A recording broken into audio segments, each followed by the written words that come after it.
सगळ्यात महत्त्वाची गोष्ट म्हणजे आपल्याला संधिवाताची टेस्ट अँटी-CCP टेस्ट तुमची पॉझिटिव्ह आली म्हणजे आपल्याला संधिवात आहे. आता संधिवात आहे म्हणजे नेमकं काय की तुमची स्वतःची रोगप्रतिकारशक्ती तुमच्या स्वतःच्या रोगप्रतिकारशक्तीला खराब करायला लागलेली आहे. ह्याला ऑटोइम्युन डिसऑर्डर म्हणतो. त्यातला संधिवात हा त्यातला एक प्रकार आहे.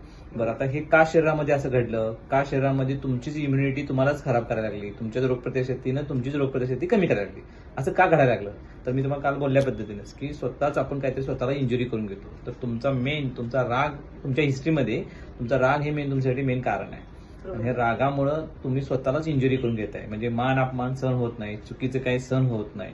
बाकीची लोक वागतात त्यांच्या पद्धतीनं, पण त्याचा इम्पॅक्ट तुमच्या मनावर आणि मनावरून तुम्ही जे आतून डिस्टर्ब होत आहे त्याचा झालेला हा परिणाम आहे. तर आपल्याला ह्याला बरं करायचं आहे. ॲलोपॅथीमध्ये अशी कोणती पण गोळी नाही की ही गोळी 1 महिना 2 महिने 6 महिने खावा आणि कायमचा संधिवात बरा नाही. त्या शास्त्रानुसार त्यांचे फक्त वेदना कमी होण्याच्या गोळ्या ह्या लाईफ टाईम घ्याव्या लागतात. पण होमिओपॅथीमध्ये ह्याला उत्तर आहे खूप चांगल्या पद्धतीने. आता जे मी होमिओपॅथिक औषध देईल ते तुमची इम्युनिटी वाढवणार, तुमची स्वतःची रोगप्रतिकारशक्ती वाढवणार, स्वतःची ती सहन करण्याची प्रवृत्ती तुमची खूप वाढवणार, तुमचा राग खूप शांत होणार. म्हणजे तुमची इम्युनिटी वाढली की तुम्ही आपोआप बरं व्हायला सुरुवात होतात. म्हणजे होमिओपॅथिक मेडिसिन हे त्यातला एक प्रकार झाला. फक्त होमिओपॅथिक औषधानं सगळं बरं होईल का?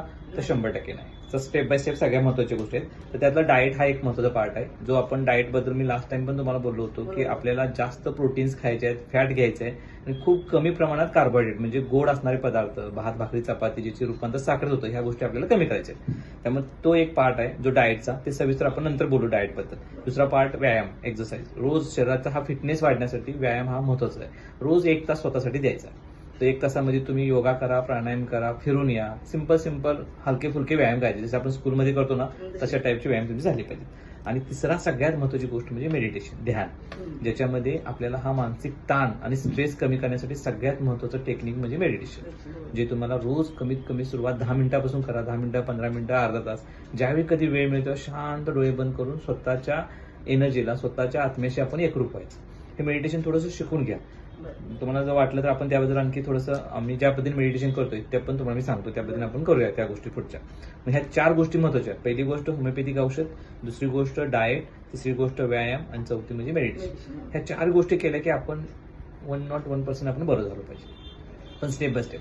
ॲलोपॅथिक औषध काय वाईट नाही. आज तुम्हाला दुखतंय, मेडिसिन घेताय, तुम्हाला बरं वाटेल, पण ते कायमस्वरूपी बरं करण्यासाठी नाही काम करणार. मग त्या गोळ्यांचा आपण तात्पुरता वापर करून घेतला ठीक आहे, पण आता इथून पुढे ठरवायचं की आपल्याला स्वतःहून बरं करायचं. तर तुमच्यात काय बदल मला अपेक्षित आहे की तुमच्या स्वतःच्या रागावर कंट्रोल पाहिजे. आता राग काही दाबून ठेवायचा नाही, राग यायलाच नको पाहिजे, तेवढं न्यूट्रल झालं पाहिजे. म्हणजे उदाहरणार्थ समजा सरांचं काही XYZ चुकलं, आपण 100% ह्यांना बदलू शकत नाही. तुम्ही स्वतःला आणि बदलू शकतच नसतो. जसं आपण आपला राग कंट्रोल होतो, बाकीची कशी लोक बदलू शकतो, पण तुमचा राग तुम्हाला डॅमेज करायला लागलाय त्यामुळे आपण बदलायचं. आज जर तुमचा संधिवात नसता तर मी तुम्हाला राग बरं थांबवा असं म्हणलो नसतं. आज आपल्याला आजार आला, आज आपले खांदे दुखायला लागले, तर रिस्ट जॉईंट दुखायला लागले, याचा अर्थ की एक्स्ट्रा जबाबदारी किंवा एखादी गोष्ट आपल्या म्हणण्याप्रमाणे घडत नाही, आपण घडवू शकत नाही, आपल्याला करता येत नाही, तर ह्या गोष्टी होणारच. स्वतःला डिव्हॅल्युएशन म्हणतो आम्ही, की स्वतःला कुठेतरी कमी समजणं, स्वतःला कोणतरी आपल्याला कमी समजते अशी भावना मनात राहणं, मान अपमान हेच मेन तुमच्यासाठी कारण आहे. मान अपमान आणि त्याच्यापासून होणारा राग, ह्या 2 गोष्टींमध्ये तुमचा संधिवात तयार झालेला आहे. तर थोडंसं हळूहळू चेंज करूया. आज म्हटलं मी उद्यापासून बदल होणार नाही, थोडा, पण ज्यावेळी राग येईल तेव्हा लगेच तुम्हाला आठवलं पाहिजे की मला आता चिडायचं नाही.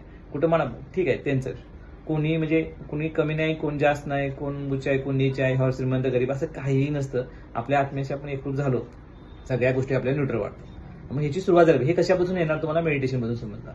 मग स्वतःचा अवेअरनेस खूप महत्वाचा. ठीक आहे, आपण स्टेप बाय स्टेप सुरुवात करूया. आता मी मेडिसिन चालू करतो, तुम्हाला 15 दिवसांनी फॉलोअप द्या. ठीक आहे, चला, ओके.